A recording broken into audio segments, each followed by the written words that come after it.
반갑습니다. 송재준입니다. 이번에 참 많은 분들이 지방선거에서 국민의힘이 압승을 거뒀음에도 불구하고 뭔가 좀 이기긴 이겼는데 좀 찜찜하다 이런 생각을 하실 것 같은데요.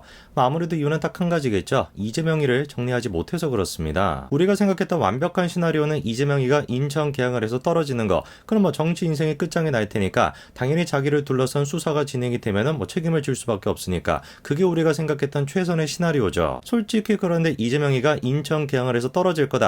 이거는 그렇게까지 많은 분들이 기대하지는 않았을 것 같습니다. 그래서 우리가 기대했던 게 바로 김은혜였죠. 그래도 김은혜가 당선이 되면은 대장동이 됐거나 백현동이 됐거나 관련돼 있는 수사가 원활히 진행이 될 수가 있으니까 당연히 그것만으로도 이재명한테 타격을 줄 수 있겠다. 그게 우리가 기대했던 거 아닙니까? 근데 참으로 안타깝게도 그런 기대를 온몸으로 받고 있던 김은혜가 그것도 정말 근사한 차이로 떨어지다 보니까 그래서 많은 분들이 좀 찜찜하다라고 생각하실 겁니다. 자, 그런데 오늘 제가 영상을 통해서 굉장히 즐거운 소식 한 가지를 전해드리고자 하는데요.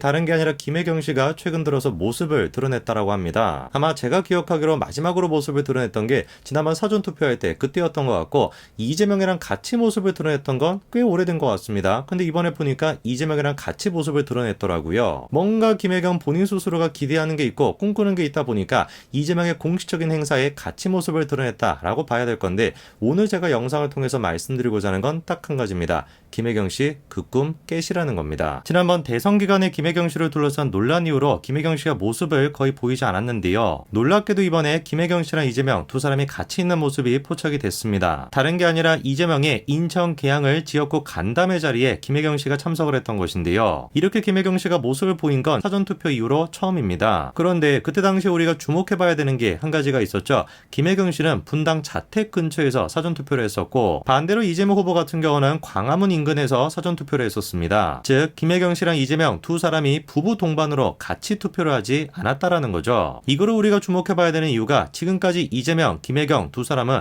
웬만한 투표를 같이 해왔습니다. 투표를 같이 하는 것뿐만 아니라 자기들이 이렇게 대놓고 인증샷까지도 올렸었거든요. 자, 그러면은 지금까지는 계속해가지고 부부 동반으로 같이 투표를 해오다가 왜 최근에 투표는 혼자 따로따로 저렇게 투표를 했을까요? 이유가 뻔한 거 아니겠습니까? 이재명 본인 스스로가 판단을 하기에도 김혜경 씨랑 같이 모습을 드러내는 거 그거 자체가 정치적으로 피해를 받는다라고 생각했기 때문이죠. 사실 그래서 지난번 대선 또한 마찬가지였습니다. 원래 처음에는 김혜경, 이재명 부부와 같이 투표를 할 예정이었고 김건희 여사 같은 경우는 따로 투표할 예정이었는데 막판에 가가지고 김혜경 씨 또한 마찬가지로 논란이 터졌기 때문에 결국에 김혜경 씨도 따로 투표하게 되었죠. 이제 와가지고 대선도 끝난 상황이고 지방선거도 다 끝나 있는 상황인데 이재명이랑 김혜경 두 사람이 따로따로 투표를 했다라는 게 무슨 의미가 있냐라고 생각하실 수도 있는데 굉장히 중요한 의미가 한 가지가 있습니다. 불과 며칠 전까지만 하더라도 김혜경 씨가 이재명한테 피해를 주지 않기 위해서 같이 모습을 드러내지 않았는데 지금은 어떻다라는 거예요? 저렇게 대놓고 같이 사진까지도 찍고 있다라는 거죠. 즉, 이 사진을 통해서 우리가 알 수 있는 게 뭐겠습니까?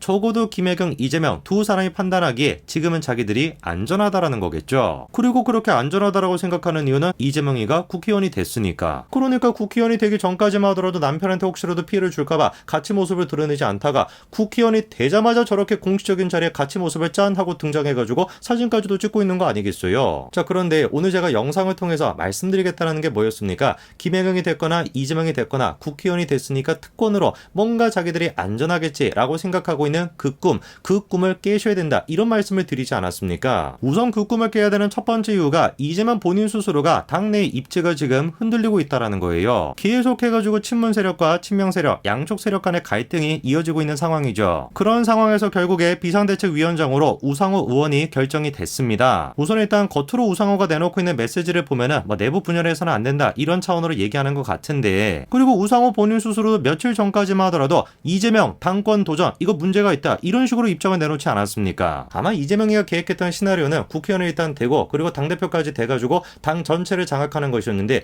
이게 그렇게 쉬워 보이지가 않습니다. 그리고 김혜경 씨의 꿈을 깨줄 두 번째 사람이 누구냐? 바로 신상진 시장인데요. 이미 신상진 시장은 시장이 되기 전부터 이재명을 둘러싼 개발특혜 의혹에 대해서 검사 출신 감사관을 임명해가지고 수사를 할 것이다 이런 얘기를 했었습니다. 한마디로 대장동, 백현동, 고등동 3대 특혜 의혹에 대해서 특수통 검사 출신을 임명해서 감사를 하겠다라는 겁니다. 그리고 그때 당시 얘기했던 게 외부 전문가들을 외부 감사인으로 위촉해가지고 특별감사에 착수하겠다라고 얘기했었는데 이번에 그 외부 감사인 중에 한 명이 결정이 됐습니다. 그게 누구였습니까? 놀랍게도 김경률 회계사였죠. 김경률 회계사 너무나 잘 아시죠? 아시죠? 조국 흑서를 쓰신 분이고, 그리고 자타가 공인하는 대장동 저격수입니다. 그런데 그 김경률 회계사를 이번에 신상진 시장이 특위의 위원으로 위촉을 한 겁니다. 그럼 특위의 목적이 뭐냐? 간단한 거죠. 민주당 소속 시장 재임 기간 동안에 발생한 의혹들, 그러한 의혹들을 살펴보기 위한 기구가 그 특위입니다. 그리고 그 특위의 간사로 임명이 된 사람이 누구냐? 마찬가지로 대장동 저격수라고 불리는 이기인 의원이죠. 그러니까 김은혜가 낙마했다라 그래서 이재명이 국회의원이 됐다라 그래서 김혜경과 이재명 두 사람이 꿈꿨던 것처럼 자기들을 둘러싼 모든 수사가 원천 중단이 될 것이다. 그런 일은 결코 없다라는 겁니다. 그러니까 어느 쪽을 둘러보든지 간에 이재명, 김혜경 두 사람은 꿈을 깨야 되는 그런 상황인데, 문제가 뭐겠습니까?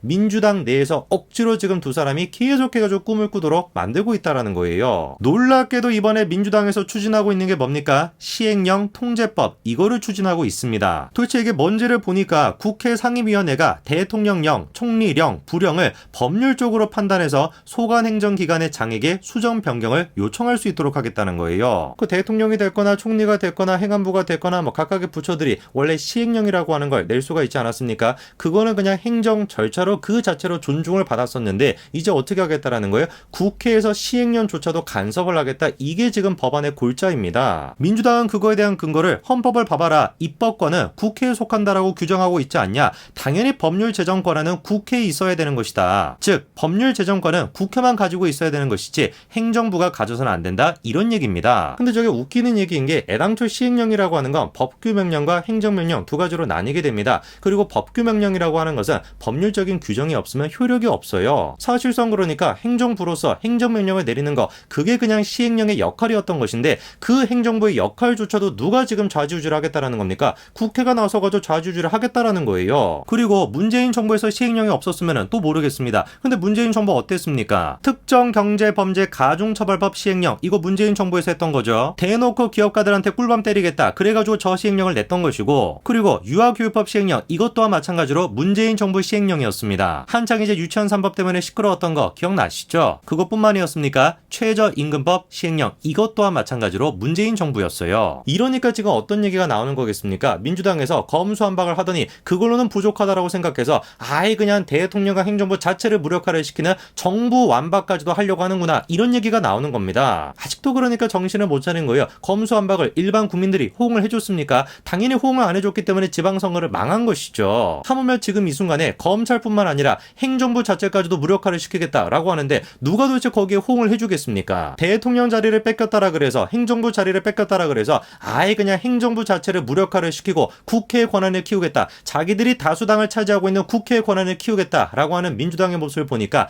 다시 한번 제가 절실히 느낍니다. 대한민국의 상식적인 모습을 위해서라도 다음 총선에서 반드시 우리가 압승을 거둬야 되겠다, 다시 한번 제가 느낍니다. 여기까지 말씀드리겠습니다. 감사합니다.